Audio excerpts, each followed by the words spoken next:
Viva Voz, com Vera Magalhães.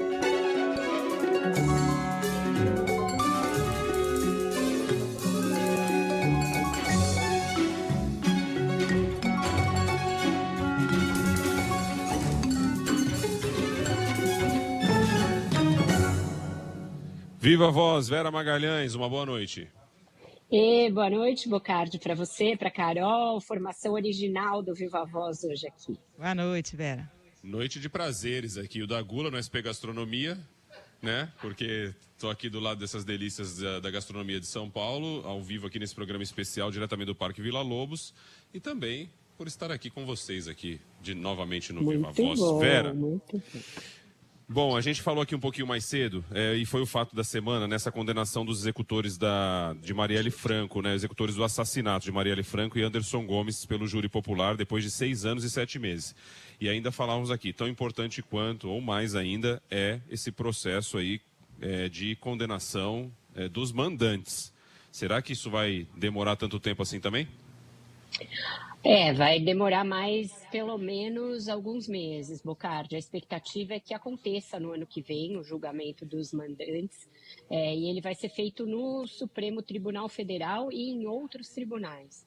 Tem 5 réus que respondem ao STF: o Domingos Brazão, por ser conselheiro do Tribunal de Contas, o deputado federal Chiquinho Brazão, o ex-chefe da Polícia Civil do Rio, Rivaldo Barbosa, o policial militar Ronald Paulo Pereira e o ex-assessor do Tribunal de Contas, Robson Calixto da Fonseca. Nem todos teriam foro no Supremo, mas por aproximação, por agregação, ficaram todos ali. E isso vai ser julgado na turma do Supremo, na primeira turma, não no pleno, porque as ações criminais têm sido julgadas já há muitos anos nas turmas.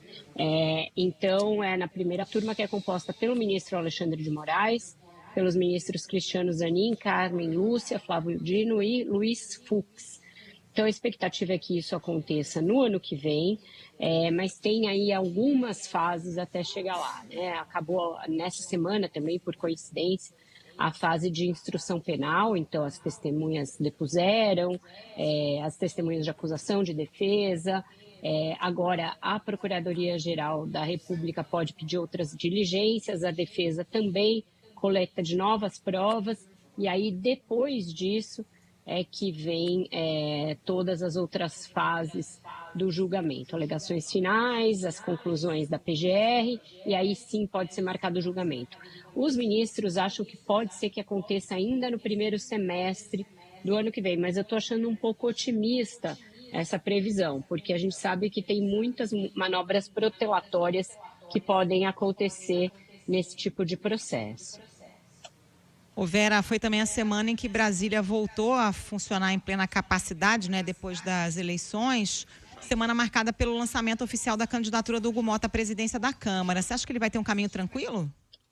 Olha, está me parecendo mais tranquilo até do que poderia parecer de largada, Carol, porque, como a gente sabe, ele não era a primeira opção de ninguém.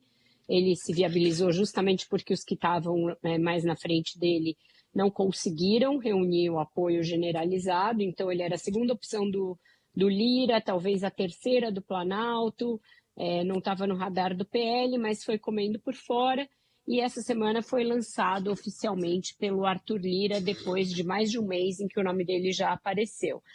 E, uma vez tendo sido lançado, ele começou a angariar rapidamente o apoio das bancadas. Acho que já vinha fazendo essa costura silenciosamente, enquanto as eleições municipais ainda transcorriam. E o mais difícil, que é unir PT e PL, né, ou seja, governo e bolsonarismo, ele parece prestes a conseguir. Primeiro, o Lira tirou da frente aquela ideia de atrelar a disputa na Câmara ao andamento daquele projeto que prevê a anistia para o 8 de janeiro. Então, ele desvinculou as duas coisas ao criar uma comissão especial e colocar a história da anistia para cozinhar em banho-maria por lá. E com isso ele deu liberdade para o Mota fazer a negociação que interessa de verdade aos partidos, que é aquela divisão por espaços na mesa diretora. E é com isso que ele vai amarrar o PL. A ala bolsonarista do PL pode até ter interesse nessa pauta do 8 de janeiro, mas a ala pragmática, que é a que comanda de fato o partido, Valdemar Costa Neto e o seu grupo, não estão nem aí para esse negócio. Eles querem saber de vaga na mesa, querem saber de cargo e vão seguir o baile com ele. Então, eu acho que está mais fácil com ele. O União Brasil já desistiu do deputado Elmar Nascimento, o PSD deve fazer o mesmo em relação ao deputado Antônio Brito. Então, os caminhos estão se abrindo para que o Hugo Mota consiga construir essa maioria bastante tranquila, bem folgada. E o que você acredita? Vem uma reforma ministerial, levando em conta aí esse resultado adverso para a esquerda e o PT nessas eleições? Vem sim, Bocardi. Talvez não a reforma ministerial com que sonhariam o mercado ou aqueles partidários de uma frente mais ampla, porque na reforma o Lula vai preservar alguns expoentes do PT muito próximos a ele, como o ministro do Trabalho, Luiz Marinho. Isso eu ouvi de todo mundo com quem eu fui apurar a reforma ministerial, falei ontem aqui no Viva Voz, escrevi uma coluna sobre isso, e ele também deve, lá para frente, depois até da primeira fase da reforma ministerial, quando acontecer a troca do comando do PT, dar um lugar no ministério para a atual presidente do PT, Gleisi Hoffmann. Então, ele vai reforçar um pouco a esquerda, mas também tentar fazer movimentos para fidelizar os outros partidos que ficaram muito fortes agora na eleição. PSD, MDB, União Brasil, são partidos que já têm ministérios, mas podem ser agraciados com pastas mais atraentes, mais pontudas. Eles também têm aí uma expectativa de ocupar a vice-presidência na chapa do Lula à reeleição. E se o Lula estiver bem até lá, com a popularidade em alta e com a economia bombando. Então, esse é o desenho. Ele quer amarrar esses partidos o quanto antes, para que não fique para a última hora e para que eles não façam uma espécie de debandada rumo ao palanque da direita, caso o candidato seja Tarcísio de Freitas ou algum outro. Eles avaliam que, se o Lula estiver forte, o Tarcísio não vai se aventurar num voo nacional, podendo ter uma reeleição tranquila aqui em São Paulo. Então, tudo vai ser uma construção para deixar o presidente forte politicamente com esses partidos e também com uma economia bem que garanta aí uma plataforma para a sua reeleição. Vera, esse reposicionamento também pressupõe retomar a confiança no arcabouço fiscal. Hoje o dólar fechou a 5,86. O mercado está ansioso aí com esse pacote, que o governo não quer chamar de pacote de corte de gastos. E passamos a semana patinando, né? O governo tentando ali dizer que tem acordo, o ministro Rui Costa, o ministro Haddad, dizendo que está dependendo agora de ajustes finais, mas fato é que não foi anunciado ainda, né? Não foi anunciado ainda, se sabe muito pouco de concreto a respeito do que vem por aí, parece ser um mix de medidas, essa ideia de se criar uma espécie de um gatilho para quando o arcabouço estiver prestes a estourar, a ideia de que muita coisa vai ter que ser feita por proposta de emenda à Constituição, que torna a sua aprovação mais difícil, e essa resistência por parte do Lula, dos ministros petistas, da ala mais à esquerda do governo, de que se mexa em benefícios sociais, em direitos adquiridos. Então, tudo isso somado faz com que o mercado não acredite que venha algo robusto o suficiente para garantir o cumprimento das metas fiscais desse ano, do próximo e de 2026. Então, esse nervosismo do mercado foi sentido desde terça. Hoje teve esse recorde, é o recorde do governo Lula, na verdade o recorde desde 2020, desde a pandemia não se tinha um dólar tão alto, a Bolsa também recuou, tem, é claro, fatores externos que ajudam a criar esse cenário de muito pessimismo, a aproximação da eleição americana e muito risco aí no exterior, então tem um pacote que levou o dólar a esse patamar e a Bolsa a cair, mas a questão fiscal interna é um fator, sim. Hoje teve uma entrevista do presidente do Bradesco, ao Estadão, cobrando também a necessidade de um pacote robusto de corte de gastos, mas dizendo que acredita que chegou a hora e que o governo sabe que chegou a hora e que vai fazer. Então, ao mesmo tempo que ele dá uma cobrada, ele também diz ter certeza de que vai acontecer, faz elogios ao ministro Haddad, diz que ele está respaldado, etc. Então, é isso, é aquela cobrança ali meio... querem parecer que estão do lado do governo, mas dão uma apertada no torniquete da cobrança ali, Carol. Então, alguma coisa vai ter de vir, o Lula sabe que vai ter de vir, ele está sendo convencido da necessidade de fazer e de fazer uma coisa que não seja só para inglês ver, mas a gente não tem nenhuma clareza a respeito da extensão das medidas, do timing delas, e se isso vai ser suficiente para aplacar esse nervosismo todo. E por fim, aí nesse balanço da semana, tivemos aí também essa questão com a Venezuela, né? O negócio ficou meio crítico aí essa relação ficou meio crítica, né? Qual o prejuízo para Lula? É um prejuízo grande, né, Bocardi? Porque o Lula, a despeito das várias evidências que já havia e que sempre houve, preferiu começar o seu mandato de braços dados com Nicolás Maduro.